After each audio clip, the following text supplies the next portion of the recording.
Jonathan Gruber, who is famously known for saying that the American people were stupid to have actually fell for Obamacare, was brought before the House committee today and asked some tough questions. Here is Darrell Issa starting it off. I've been accused that I'm going to berate you or something, and I hope that you won't feel that way when I get done. But night before last, I was at the Kennedy Center Honors, where they honored Tom Hanks, famously Forrest Gump, the ultimate in successful stupid man. Are you stupid? I don't think so, no. Does MIT employ stupid people?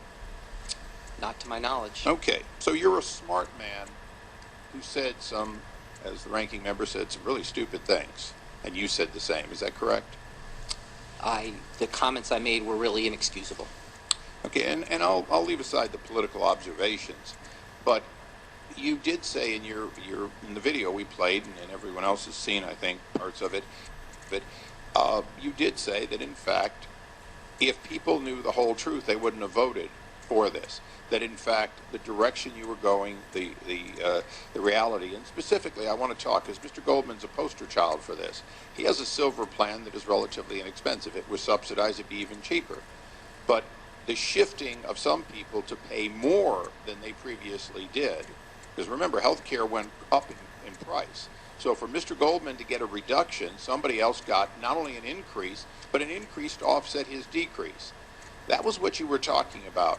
So isn't it true that in fact, between the taxes and increases for some, that's part of the plan to reduce for people like Mr. Goldman? First of all, I made a critical mistake in trying to conjecture with a tone of expertise. Yeah, no, but you're an expert on the analysis of the numbers and where the cost shifting goes in your microeconomic analysis. And I'm asking you, as Dr. Gruber, a smart man at a great institution that has collected over over $4 million in various fees and so on. Your analysis, isn't it true that in order for Mr. Goldman to get his reduction, and he's very happy about it, that in fact there was cost shifting, including those so-called Cadillac plans? Isn't that true? The Affordable Care Act set up insurance exchanges which pooled risks for the healthy and the less healthy. On average, when you count for the tax credits individuals received, people are paying less for health insurance than they I'm a taxpayer, Mr. Gruber. Trust me, people are not paying less. People like me are paying more for those because taxes are in fact a cost that's paid. Total cost did not go down. Cost shifting occurred in your model. Isn't that true? The amount that individuals have to pay for health insurance on average fell in my model. Well, but it didn't fall in reality. Now, let me just ask one question, and this may be the tougher question for you. You said in these video comments that essentially you had to deceive in order to get this passed.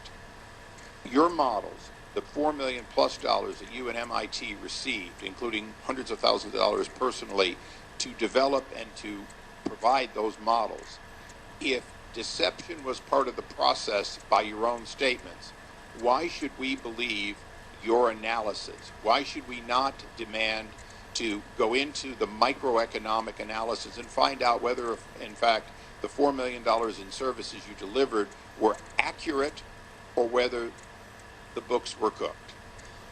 First of all, the amount of money to which you refer has been greatly overstated. It refers to grants that were received by research institutions and others, which I received a small fraction. Second of all, no one has ever questioned the quality or integrity of the modeling.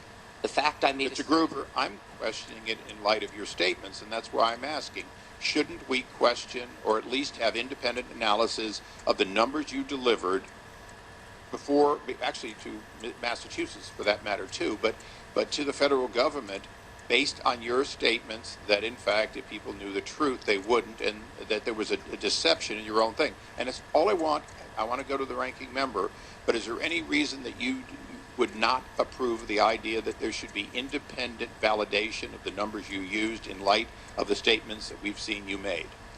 I think that the quality of my numbers should not be reflected by comments I made where I was conjecturing outside my area of expertise. At the same time, my modeling has always been very transparent. I've posted information about my model, and I'm happy to ask questions about the model, answer questions about the model and how it works. Thank you. I hope that this committee and the next Congress will insist that there be an independent analysis of whether, in fact, that model would stand the scrutiny of an audit. With that, I recognize the ranking member. Thank you.